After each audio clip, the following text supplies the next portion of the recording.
a better edition. Lalagyan ko ng itlog ko yung adobo. The perfect bite. Nag-request yung panganay ko ng adobo. Pagluto natin siya. Manang-mana sa nanay eh. Mahilig sa toyo. Tara. Eto na naman tayo.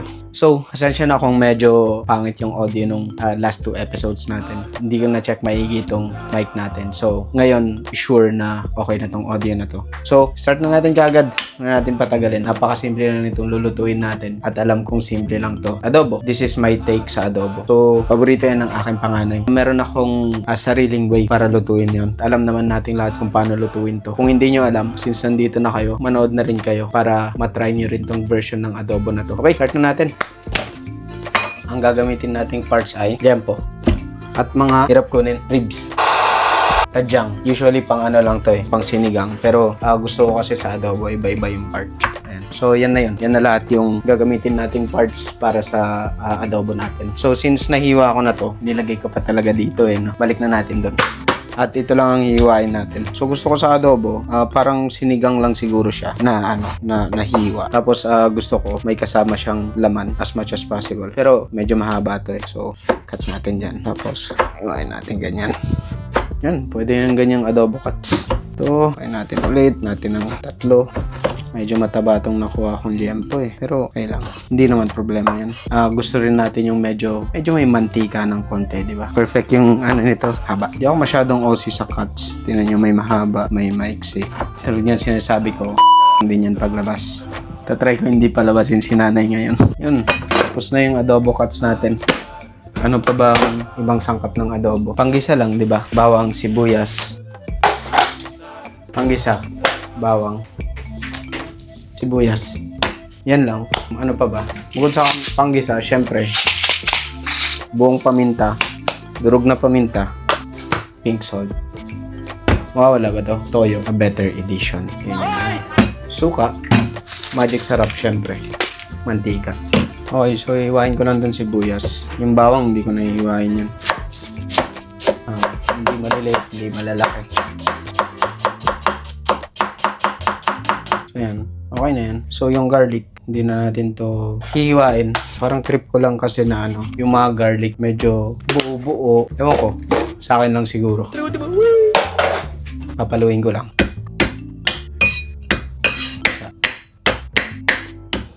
So, okay na to. Wala naman na tayong ibang ilalagay dyan. Ay, meron pa isa. Bay leaves. Hindi ko alam ang Tagalog nito eh. Ano nga ba ang Tagalog nito? Ano nga ba ang Tagalog nito, Nay? Salita po ako. Ano gusto mo sabihin?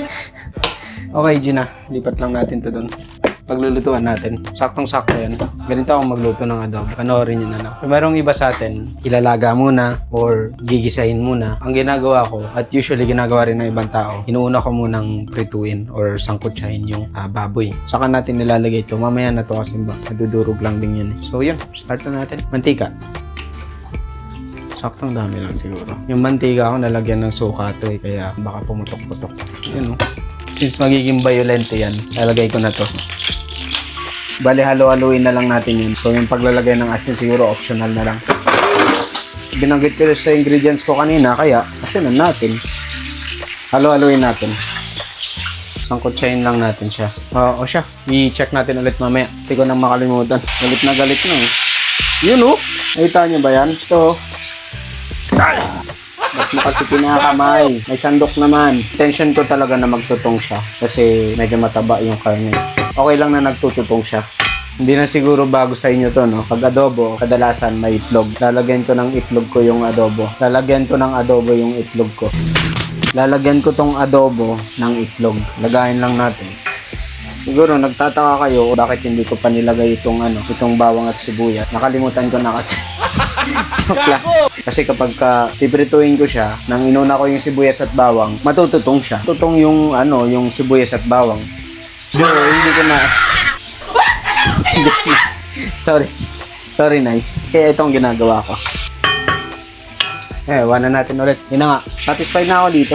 Pwede ko nang ilagay yung bawang tsaka sibuyas dito sa pan na to. So, itatabi lang natin to. Yan.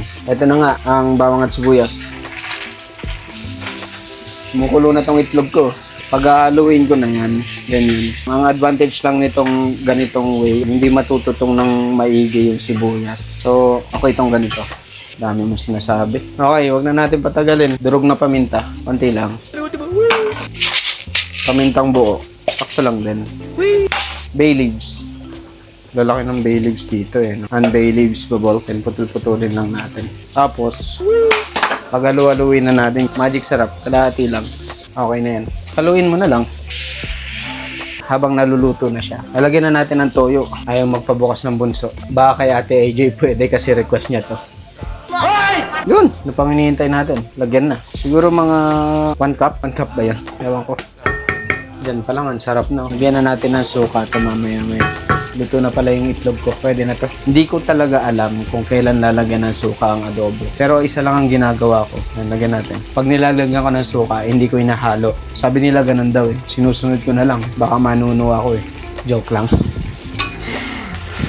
Sabi ko naman sa inyo, hindi ako traditional na cook. Para sa akin, kung may nilagay ka, dapat haluin mo. Meron siguro scientifically na rason kung bakit hindi mo haluin. Pero lahat naman ng luto ko lumabas ng parehas eh. So, I don't think so. Ngayon natin tatakpan. Hihinahan natin yung apoy. You know, nga pala, habang hindi kayo nanonood, binalatan ko na yung itlog ko. So, nasabi natin yung secret ingredient ay Sprite. Pampa-special talaga siya ng adobo para sa akin. Emotional! Bakasing ng talog nito. Kalahati siguro nito. Kasi gusto ko rin medyo konti lang yung sabaw eh. Tingin ko okay na yung ganyan karami. So ayun, balikan na lang ulit natin mamaya. Ito na tayo ulit. Siguro mga 15 minutes ko na itong pinapakuluan. Medium heat. Papakuluan pa rin natin siya pero nakabukas naman. Para mabawasan yung sabaw. Habang ginagawa natin yun, isama na natin yung itlog ko na binalat. Isama na natin yung itlog ko na binalatan. Isama na natin yung itlog na binalatan ko kanina. Nabalatan ko na to. Lagay na natin lahat. Parang ang sarap no. Anyway, balikan na lang ulit natin mamaya. Mukhang masarap ah. Pwede na to. Lapot na yung sabaw.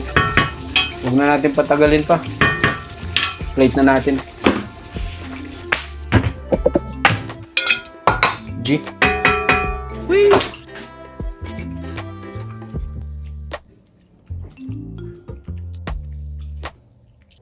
Oh, alam niyo na yung kasunod.